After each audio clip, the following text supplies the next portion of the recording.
right after the passage of Hurricane Mellisa, we had in the order of 23% of customers in.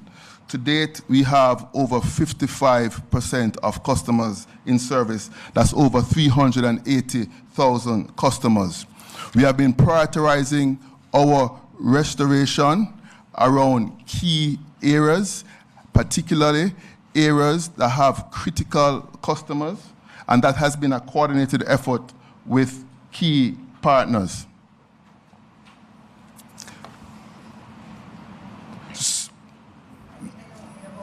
Okay, got it. Thank you. Particularly with key partners.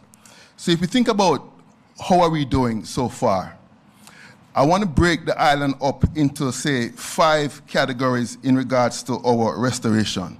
So in the parishes of St. Mary and St. Anne, we continue to make progress there. But if you think about the analogy of, say, a river, whereby you have a source with a generator, and then that source has a main channel, which is a river. That's a main stream. That main channel then goes to a substation, that's a reservoir. That reservoir then goes ahead and feeds streams and creeks. Those are the distribution lines that you see on the road, and then those streams and creeks then goes ahead and feed your home. What happened as a result of Beryl is that main river, of Mellisa, that main river ran dry, whereby significant damage on that infrastructure. So as a result, we're focusing our efforts on restoring that particular main river. So if you look here at some of the damages that you may see, this is what it looks like in terms of the damage across the island. Significant damage. During Beryl, we did not see this type of extensive damage. So we focused on establishing, during Beryl, we did not see that extensive damage. So during now, with Mellisa, we focused on restoring that main river. And we have been making progress. At the start, we had over 75% of that main river dry. Right now, we have more than 25% restored, so less than 50% is dry. But we got to get that river up in order to supply many of the key areas. So where is it that we have that main river dry?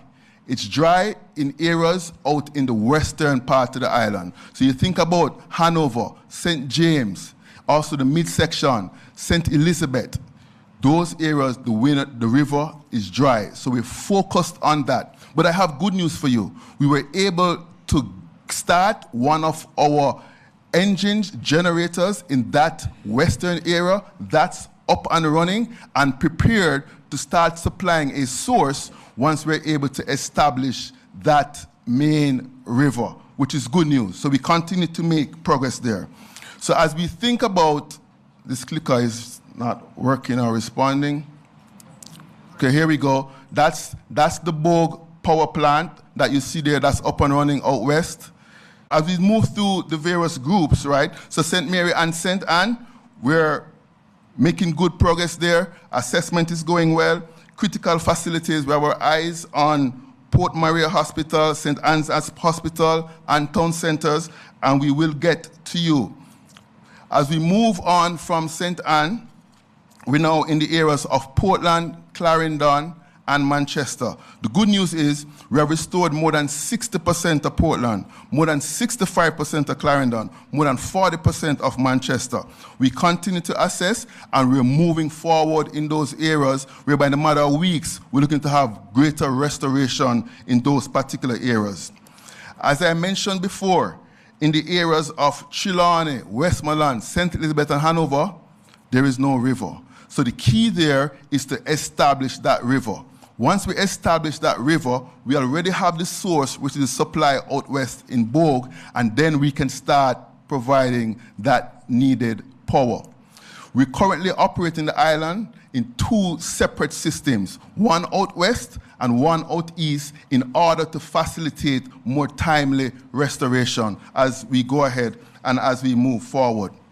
I just want to touch on the parish of St. James, whereby there's also very severely damaged. But we also recognize that's a major economic center for the country. So we continue to work through plans to facilitate safe,